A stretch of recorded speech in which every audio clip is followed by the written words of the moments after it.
Rebonjour, chers frères et sœurs. Nous continuons la marche sur le mur. Et là, nous sommes devant la crèche, comme vous voyez. Il a fait enlever la croix qui était là. Et nous comprenons que, en ce moment, nous sommes devant la crèche. Sans oublier la croix. Chaque personne porte sa croix dès sa naissance. C'est son destin. Il faut donc savoir comment alléger le poids de la croix. Et qu'est-ce que c'est que la croix? Nous allons retrouver. Mais avant de retrouver ce que c'est que la croix, nous allons d'abord comprendre pourquoi on a appelé Jésus Seigneur. Le fils de David, David lui-même l'appelle Seigneur.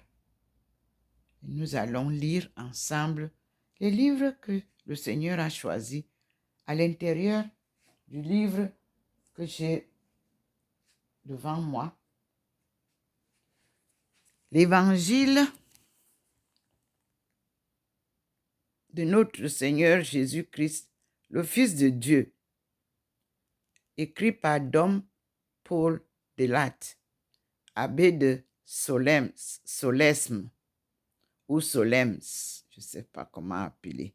Bref, les publications sont faites de la maison de Mam à Tours.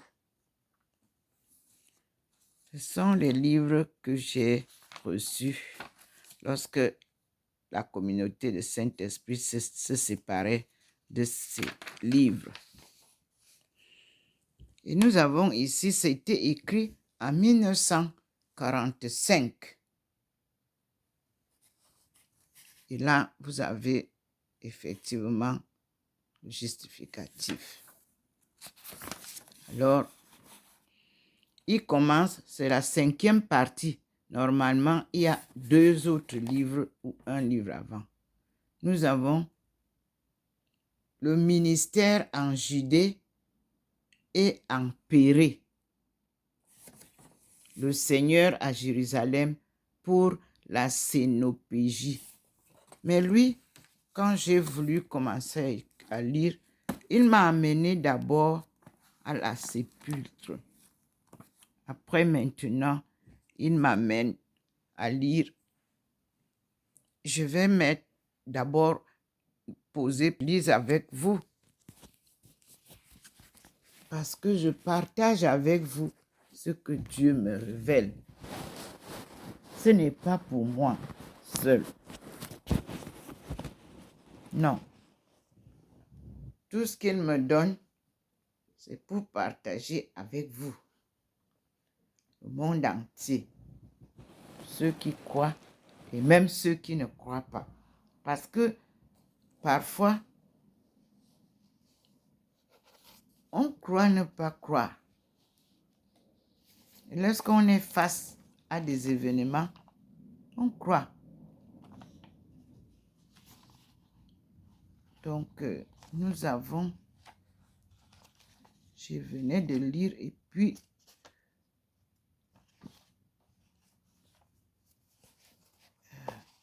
je n'ai pas pris la page.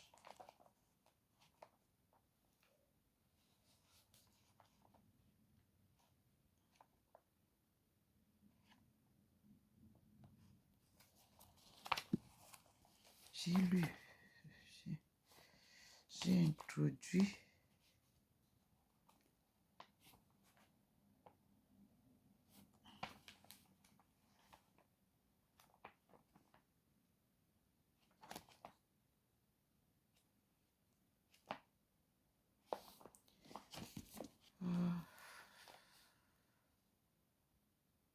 Jésus.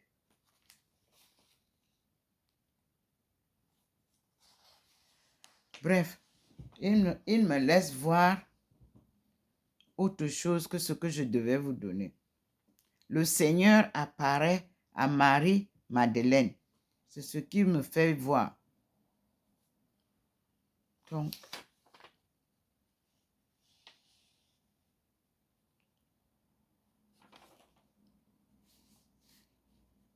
ici, nous sommes à la page 395.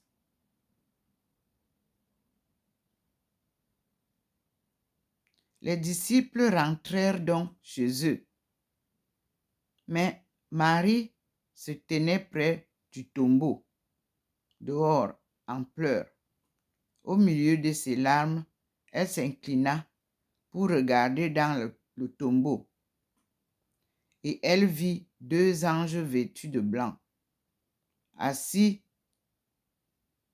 l'un à la tête, l'autre aux pieds de l'endroit où avait été placé le corps de Jésus. C'est Jean chapitre 20 qui commence au chapitre 10 que je suis en train de lire. Ils lui disent, « Femme, pourquoi pleurez-vous? » Elle leur dit, « Ils ont pris mon Seigneur, et je ne sais où ils l'ont mis. » Après avoir dit cela, elle se retourna et vit Jésus debout. Elle ne savait pas que c'était Jésus. Jésus lui dit, « Femme, pourquoi pleurez-vous? Qui cherchez-vous? » Elle, pensant que c'était le jardinier, lui dit, « Seigneur, si c'est vous qui l'avez enlevé, dites-moi où vous l'avez mis, et je l'emporterai. » Jésus lui dit, « Marie. » Elle se retourna et lui dit, « Rabboni », c'est-à-dire « Maître. » Jésus lui dit, « Ne me touchez pas, car je ne suis pas encore monté chez mon Père. » Mais allez vers mes frères et dites-leur, je monte chez mon Père et votre Père, chez mon Dieu et votre Dieu. C'est la page 395. Marie-Madeleine vint annoncer aux disciples, « J'ai vu le Seigneur, et voici ce qu'il m'a dit. »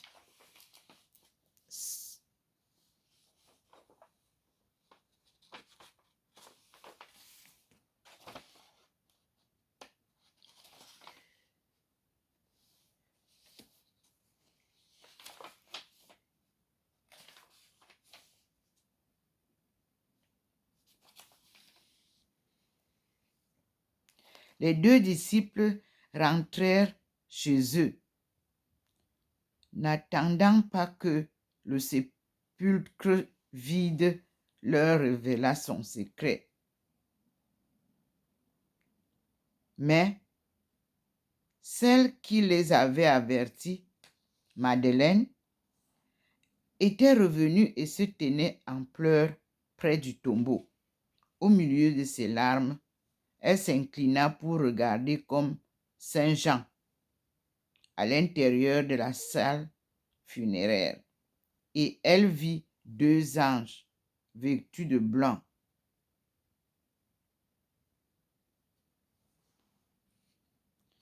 L'un à la tête, l'autre aux pieds de l'endroit où avait été placé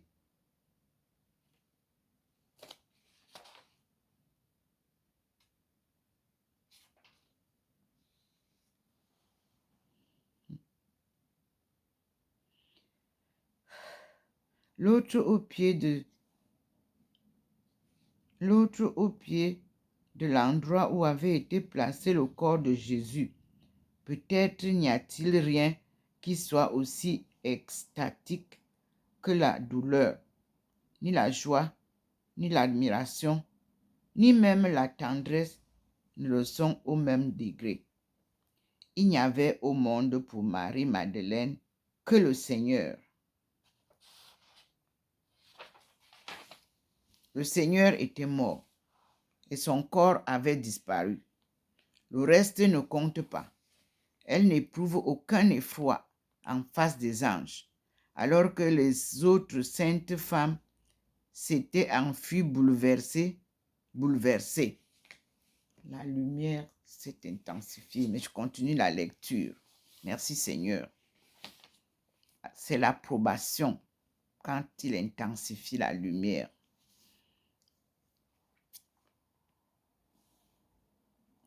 Que pourrait-il lui arriver maintenant que le Seigneur n'est plus? Elle est inattentive. Elle voit les anges, mais ce sont eux qui parlent les premiers. Femme, disent-ils, pourquoi pleurez-vous? La réponse est polie, mais sobre. Elle n'a rien de la verbosité familière au sexe. C'est qu'on a enlevé mon Seigneur et je ne sais pas où on l'a mis. C'est exactement ce qu'elle a dit aux apôtres. Elle ne sait plus dire ni penser autre chose. La formule de réponse est presque indirecte, sans appellatif adressé aux anges. Elle pourrait être aussi bien une réflexion de Marie-Madeleine se parlant à elle-même.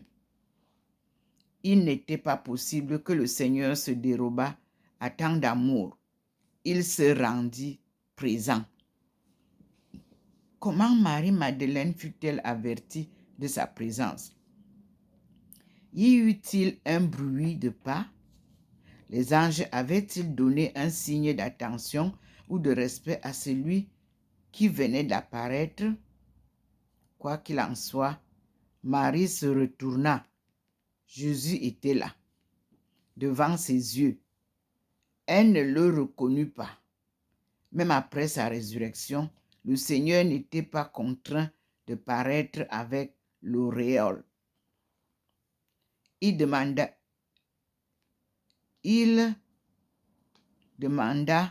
lui aussi, comme les anges, « Femme, pourquoi pleurez-vous?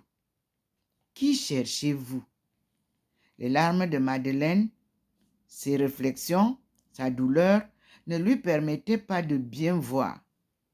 Elle crut que c'était le jardinier, le gardien de cette petite propriété où était le tombeau. Il est si régulier lorsque le Seigneur se montre que les âmes ne le reconnaissent pas. C'est un fantôme. C'est Élie. C'est Jérémie. C'est un prophète. C'est le jardinier. C'est un étranger, diront les disciples d'Emmaüs. Le jardinier, du moins, doit savoir. C'est peut-être lui qui, pour éviter des allées et venues trop fréquentes dans son jardin, aura emporté le corps ailleurs. L'hypothèse est bien invraisemblable, en face surtout du suaire.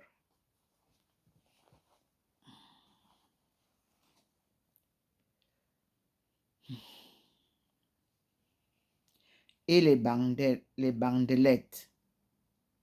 Mais ceux qui aiment et ceux qui souffrent, songent-ils toujours à écarter l'invraisemblable? Madeleine suppose en tout cas que rien n'a pu se faire qu'avec le gardien et moyennant sa complicité. Il lui a demandé « Qui cherchez-vous » Elle est tellement préoccupée du seul Jésus qu'elle ne songe même pas à prononcer son nom et répond comme si le jardinier était sûrement au courant de tout.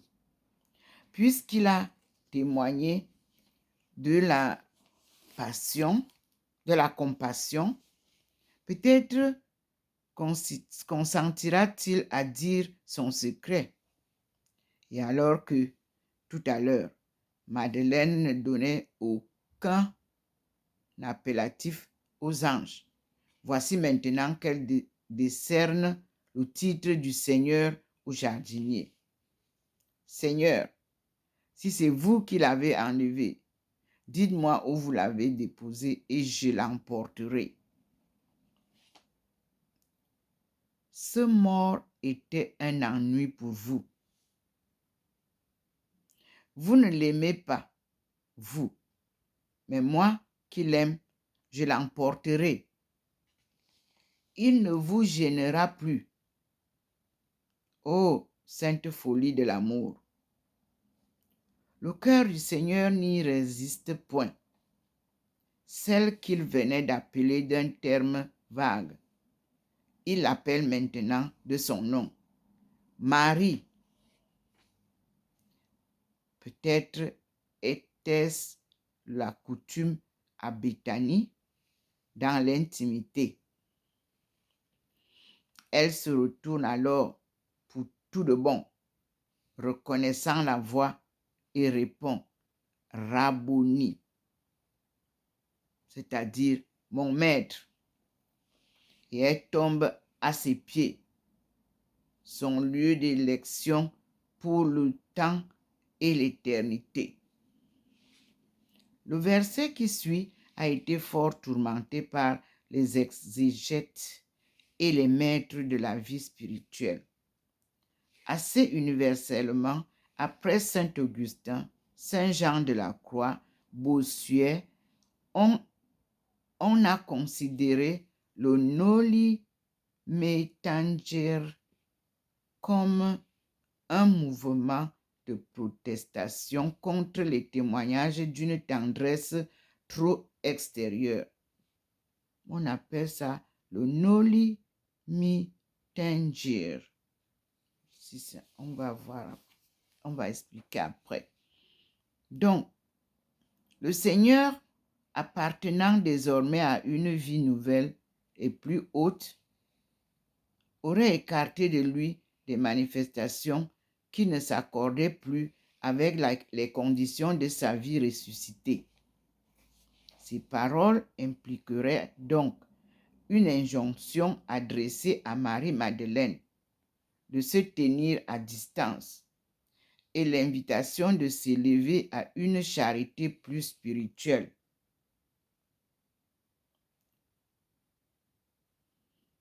Plus affranchie des sens. Cette explication, nous l'avons, nous a toujours paru très loin de l'Évangile.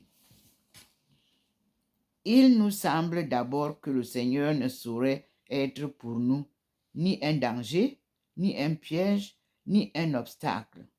Il n'est pas de condition surnaturelle où nous puissions, où nous devions nous détourner de l'humanité du Seigneur, ni nous distraire de sa beauté. Sans doute, le Seigneur conduit chacun de nous par des voies diverses. Sans doute, il y a lieu, selon les différentes étapes de notre vie spirituelle et sous la direction de la grâce, de nous porter vers tel ou tel mystère, vers telle ou telle portion de la doctrine, mais exclure systématiquement et de parti pris, exclure de notre oraison et de notre contemplation soit la divinité, soit l'humanité du Seigneur, soit la sainteté, soit la Sainte Vierge. Ceci est irrégulier et ne peut conduire qu'à l'illusion. Nous savons bien ce qu'on répondra. Entre guillemets, le danger n'est pas dans l'objet, mais dans le sujet. C'est peut-être dans le procédé selon lequel Sainte Madeleine était attachée au Seigneur qu'il y avait matière à correction. Ceci non plus ne parvient pas à nous satisfaire. Est-il vrai qu'on puisse aimer mal le Seigneur?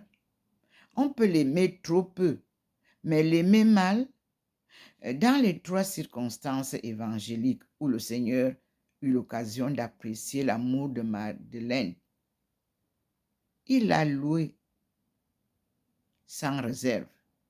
Le Seigneur aurait-il changé? Nous verrons bientôt qu'il n'en est rien. Quant à Marie-Madeleine, tout ce qui s'est passé ces derniers jours n'a fait qu'accroître jusqu'à l'extrémité sa charité. Il faut donc renoncer à interpréter la parole de Jésus comme une reproche,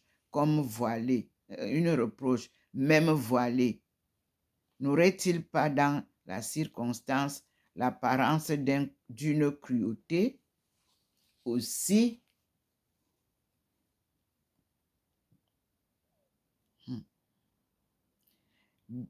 bien, le texte lui-même, s'il est lu attentivement, nous semble exclure cette interprétation.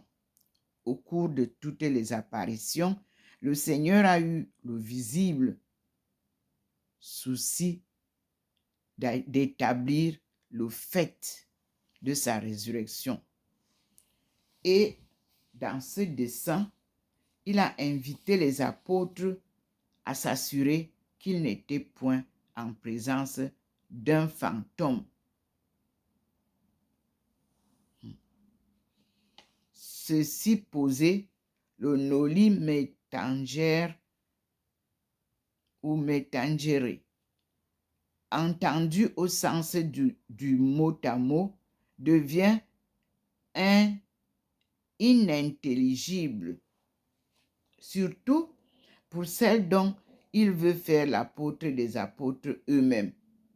Une interdiction de cette nature aurait facilement fait douter de la réalité de la résurrection et suggéré l'erreur docétiste. Mais ce qui nous paraît décisif contre l'explication courante, c'est ce qui suit. Nondum enim ascendi. La conjonction enim indique une liaison logique entre le premier membre et le second. Je cite, « Ne me touchez pas, parce que, ou puisque je ne suis pas encore monté vers mon Père. » Avec l'interprétation que nous écartons, on est conduit logiquement à ce raisonnement plutôt étrange. Aujourd'hui que je suis avec vous, ne me touchez pas. Bientôt vous me toucherez. Lorsque je n'y serai plus, ajournez vos démonstrations jusqu'à l'heure où vous ne pourrez plus vous y livrer, puisque j'aurai disparu. C'est le Seigneur qui parle. Il faut reconnaître d'ailleurs que les commentateurs nous répondent 2 points. Le Seigneur sera alors vraiment touché, appréhendé, possédé, entre guillemets, par la foi. À la ligne. Mais les vraisemblances, le caractère du texte et du contexte, tout nous invite à adopter une explication plus simple. Marie-Madeleine a retrouvé le Seigneur. Vous verrez cela dans Cantique 3, verset 4. Dans l'effusion de sa tendresse et de sa joie, elle s'attache à lui, mais en quelque sorte désespérément, et semble ne plus vouloir quitter ses pieds bénis, où elle a trouvé autrefois la conversion et le pardon. Aujourd'hui, la consolation souveraine. Le Seigneur ne s'y pose pas. Silencieux, il laisse un instant toute liberté à l'amour de Madeleine.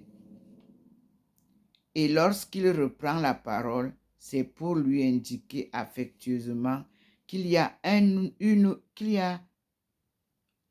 autre chose à faire. Je cite, « Non, ne vous attachez pas à moi comme pour me retenir, comme si vous deviez me perdre aussitôt, comme si cette entrevue était la dernière. Nous aurons l'occasion de nous revoir, car l'heure n'est pas encore venue. Encore pour moi de remonter à mon Père.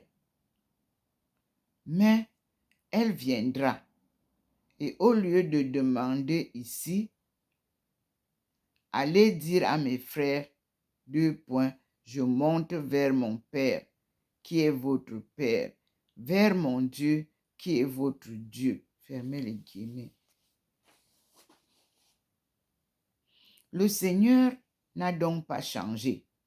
C'est toujours la même tendresse, la même intimité qu'au soir de la scène. À la ligne, Marie-Madeleine, comme tous ceux qui aiment, se prête aussitôt à sa volonté. Elle quitte le Seigneur et s'en va vers les disciples, non pas seulement vers les apôtres, mais vers tous ceux qui, avant la passion, paraissaient attachés à Jésus. Et elle leur annonce, je cite, « J'ai vu le Seigneur et il m'a dit ceci. » Fermez les guillemets. L'apparition à Marie-Madeleine est la première dont fassent mention les évangiles. Mais la piété chrétienne a deviné dès l'Antiquité confère Sedulius Pacelli Carmen 1, 5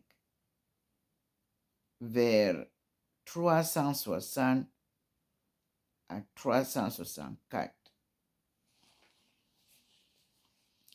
que le Seigneur s'était montré premièrement à sa mère, Resurrexi et Aduc Tecumnum. Étant donné le caractère tout privé de cette rencontre, on s'explique que les évangiles qui rédigeaient un récit officiel et avec un dessein d'enseignement dogmatique est jugé superflu de la raconter.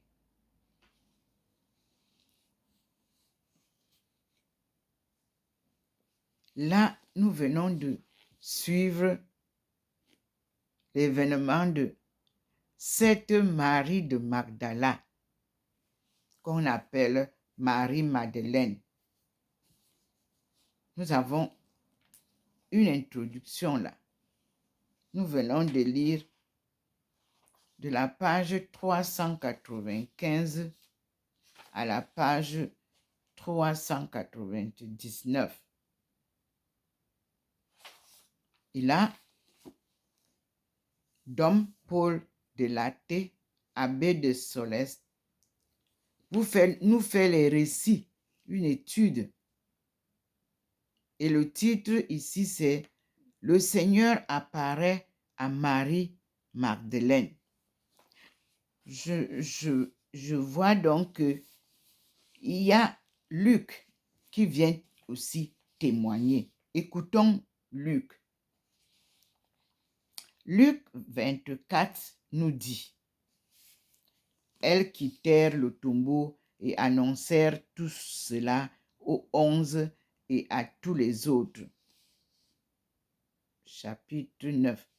Maintenant, verset 9. Verset 10. C'était Marie-Madeleine, Jeanne-Marie, mère de Jacques, et les autres qui étaient avec elle, qui disaient cela aux apôtres. Verset 11 du chapitre de Luc 24. Et ces paroles leur parurent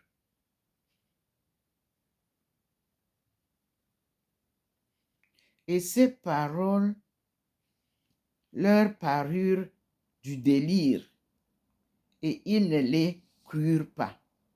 Verset 12. Mais Pierre se leva, courut au tombeau, et se penchant, il vit les bandelettes posées, et il se retira, étonné à part soi de ce qui était arrivé. Le Seigneur a illuminé grandement.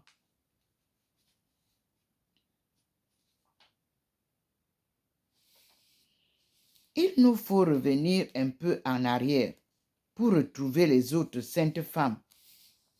Marie, mère de Jacques, Salomé, Jeanne et leurs compagnes, alors que sur l'invitation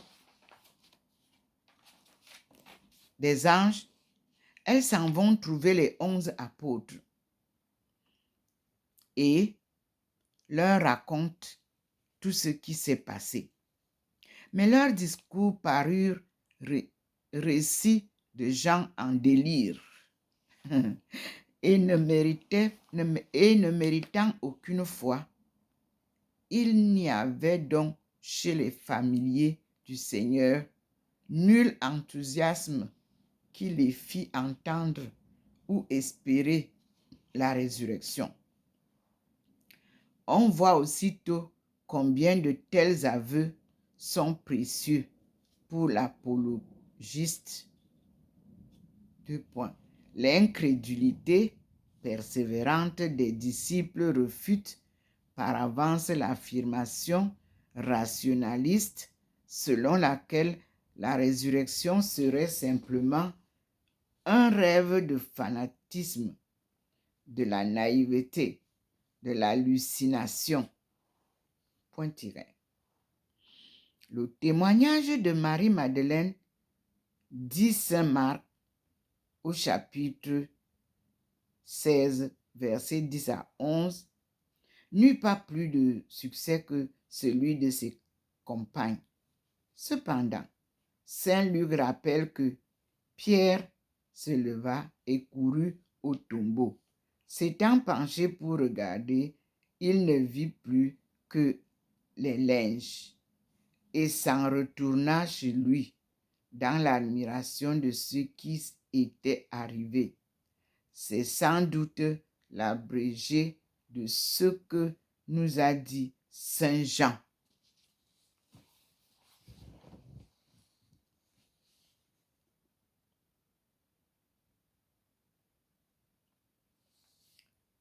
Maintenant, Matthieu va nous dire, selon Matthieu, chapitre 28, verset 9, je cite, et la suite des versets. Et voici que Jésus s'avança au-devant d'elle, disant, je vous salue. Elles s'approchèrent, saisirent ses pieds et l'adorèrent. Verset 10, alors Jésus leur dit, ne craignez point, allez annoncer à mes frères qu'ils doivent se rendre en Galilée. C'est là qu'ils me verront.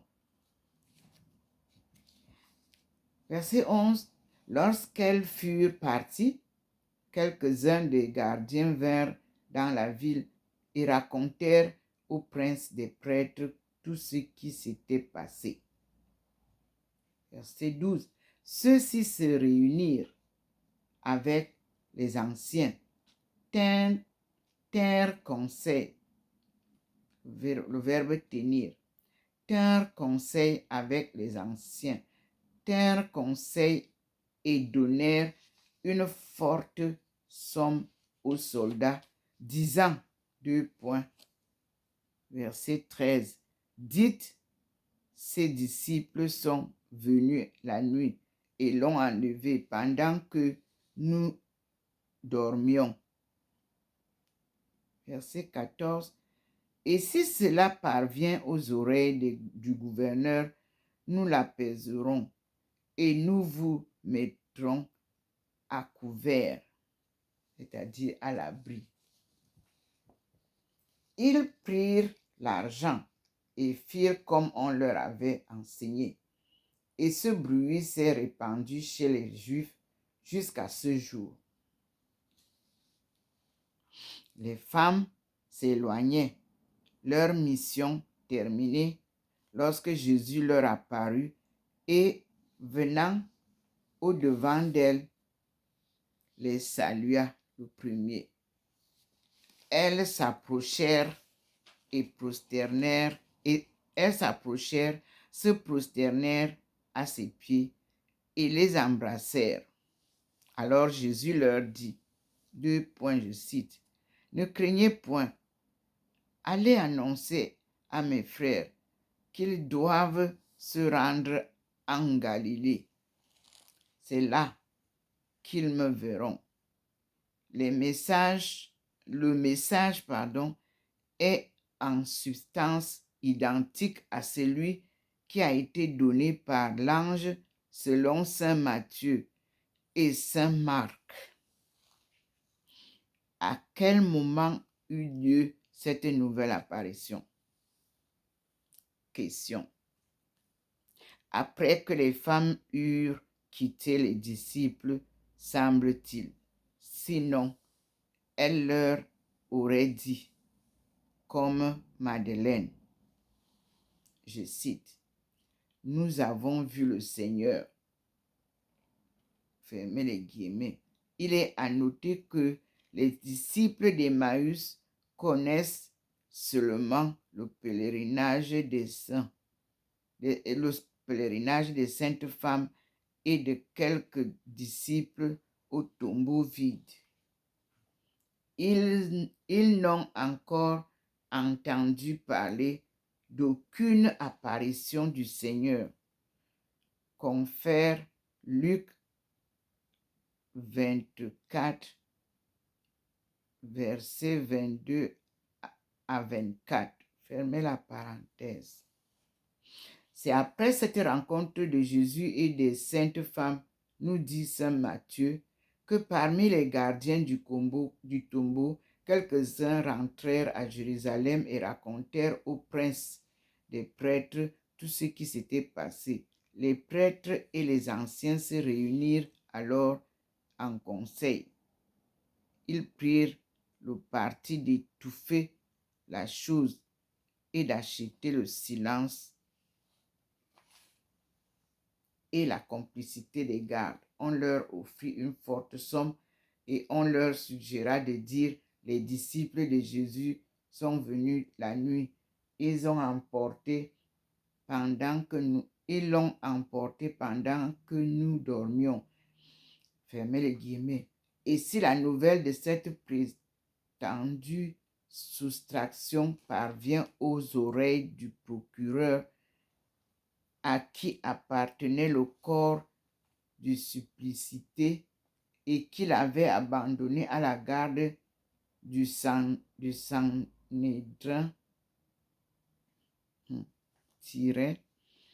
il est promis aux gardiens qu'ils ne seront pas inquiétés. La loi romaine était d'une sévérité extrême contre la corruption et la vanité. Non, la corruption et la vénalité des gardiens. Lire Acte 16, versets 27 à 28. Soyez sans inquiétude, disaient les Sénédrites. Ouvrez les guillemets. Nous apaiserons Pilate et nous abriterons contre toute poursuite et nous vous abriterons contre toute poursuite. Fermez les guillemets. Peu scrupuleux, les soldats reçurent l'argent et répétèrent la leçon suggérée. Cette histoire d'un enlèvement furtif, conclut l'évangéliste, s'est répandue parmi les Juifs et elle y a circulé jusqu'à ce jour. Saint Justin leur reprochera d'avoir organisé par toute la terre un véritable colportage de calomnie pour contester la résurrection et l'ascension du Seigneur. Un final. Celle ici dialogue avec Tryphon. 17, chapitre, je vois c'est là, c'est 57.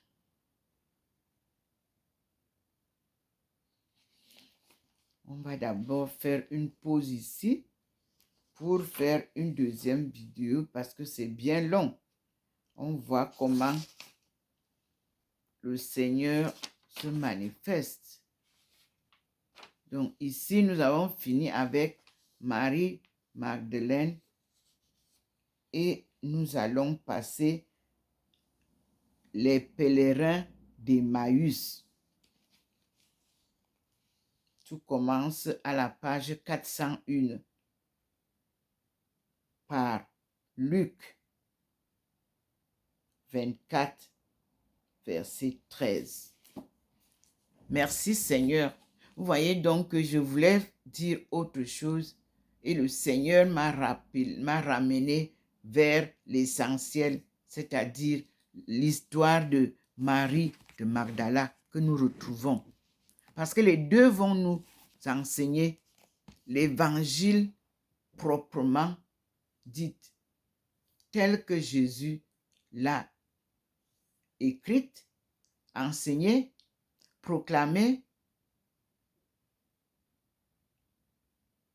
et il avait promis qu'il reviendra établir son église sur la pierre, c'est-à-dire le roc. Il a donné le nom à Saint-Pierre. Nous allons donc un peu arrêter là. Mais avant d'arrêter, il m'invite à la cuisine parce qu'il a fait une manifestation au niveau du bidet. Nous sommes à la cuisine, me voici, baigné de la lumière divine. Je tourne, voici ce qu'il me montre. Au niveau du bidet, il y a une lumière, là voilà, qui montre une porte grandiose où vient la belle lumière. Ce phénomène a déjà été là, je crois déjà même 3 fois. Vous voyez?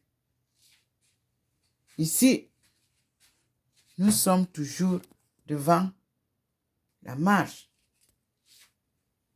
qui vient du salon, comme vous voyez, et qui passe devant le meuble de la cuisine pour aller se manifester au niveau du mur de l'évier. Nous sommes devant cette fenêtre par laquelle le Seigneur entre avec sa lumière, accompagné de Maman Marie, pour se manifester à nous et nous rappeler que l'appel est adressé aux femmes. Femmes, enfants, femmes jeunes, femmes adultes, femmes vieilles, femmes vieillards, tout le monde est invité. La lumière s'intensifie ici à la porte. Et vous avez toujours la lumière qui reste permanente à côté de la Sainte Face où le Seigneur vient me poser. Voilà le mur. Et nous avons Maman Marie qui est illuminée comme d'habitude là. Et là, le Seigneur nous montre encore maintenant, derrière moi, le couple. Et là, je vois deux couples. Ici, vous savez, c'est difficile de bien cibler. C'est le couple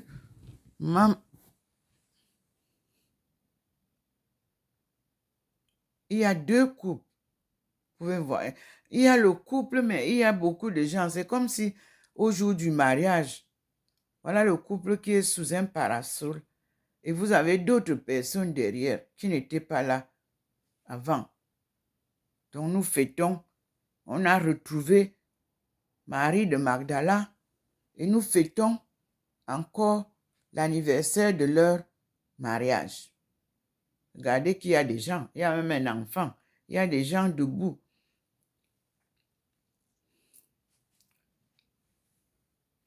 La main invisible écrit sur le mur. Et la lumière reste toujours intense. Observez. Elle scintille là-bas. Elle est entrée dans la maison. Et elle fait ses manifestations à différents points. Ce n'est pas comme la lumière du soleil qui va entrer tout droit comme elle vient là. Regardez maintenant. C'était pas d'abord comme ça. Maintenant, elle vient de là. Et regardez le tracé. Il est là. Il scintille. La lumière est là. Et nous avons le Seigneur qui est là. Sa lumière est là.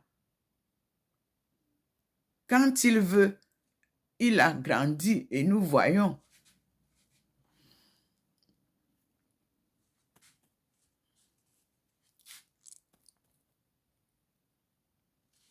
Voyez, ce n'est pas les mêmes choses que vous voyez. À chaque étape, il montre quelque chose. Regardez maintenant, à la porte, mon portrait là. Au-dessus des enfants, le portrait est posé avec la lumière divine. Il m'a déjà posé, mon portrait est posé vers la porte. Mais c'est la lumière qui venait d'être au sol là, qui nous fait vivre ce que nous voyons là-bas. Voilà le mur. La marche avec le Seigneur. Et nous allons terminer par la prière à notre Père qui scintille 3 fois saint. Au nom du Père et du Fils et du Saint-Esprit. Amen. Notre Père qui es des cieux, que ton nom soit sanctifié, que ton règne vienne, que ta volonté soit faite sur la terre comme au ciel. Donne-nous aujourd'hui notre pain quotidien. Pardonne-nous nos offenses, comme nous pardonnons aussi à ceux qui nous ont offensés. Et ne nous soumets pas à la tentation, mais délivre-nous du mal. Car c'est à toi qu'appartiennent le règne, la puissance et la gloire, pour les siècles et les siècles. Amen. Merci Seigneur, pour tout ce que tu fais pour nous. Voyez comment il a intensifié la lumière. C'est une forme d'approbation. Et vous voyez comment il illumine le globe. Et nous lui disons merci. Nous sommes bien sûr aujourd'hui le 26 décembre 2023. À lui la gloire pour les siècles et les siècles. Jésus vient rétablir son Église comme il a promis à Pierre. que sur cette pierre, je bâtirai mon église. Jésus vient donc bâtir son église. Ensemble, louons le Seigneur. Acclamons la parole de vérité. Alléluia. Amen. Je suis Ndomo Melingi Thérèse. C'est du Seigneur et son peuple choisi. Qu'il vente, qu'il neige, qu'il pleuve, qu'il fasse chaud. Je suis avec mon compagnon de route que Dieu m'a donné, le Christ.